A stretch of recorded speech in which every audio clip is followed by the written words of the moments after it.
Ellen Adarna na sinupalpal si Derek Ramsey, naglabas ng resibo ng pagmumura.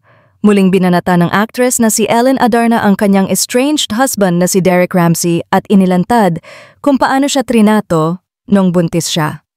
Sa isang Instagram reel na kanyang ibinahagi, makikita ang screenshot ng komento ni Derek na sinasabing never niyang minura ang asawa.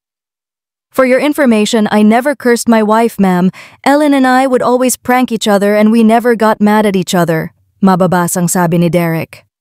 Kasunod nito ay ang pagbabandera ng actress ng isang video kung saan maririnig ang boses ni Derek na may sinasabing hindi maganda sa asawa na kuha noong Hunyo 2024, mga panahong ipinagbubuntis niya ang panganay nilang si Baby Lily. I was 6 months pregnant here, check time and date, saad ni Ellen sa caption. Sabi ni Derek sa naturang video, napakaduwag mo, puro ka lang salita. Yan ang problema sa'yo. Go away. Go avoid every conflicts in life. Tuloy-tuloy ang paglalabas ni Ellen ng mga resibo matapos niyang aminin na hiwalay na sila ng asawa. Matatanda ang nitong Lunes, ibinandera niya ang mga screenshots ng usapan ni Derek at ng side chick nito na nangyari noong 2021. 9 na araw matapos silang maging official ani Ellen, nalaman niya lang ang mga ito 3 linggo na ang nakakaraan.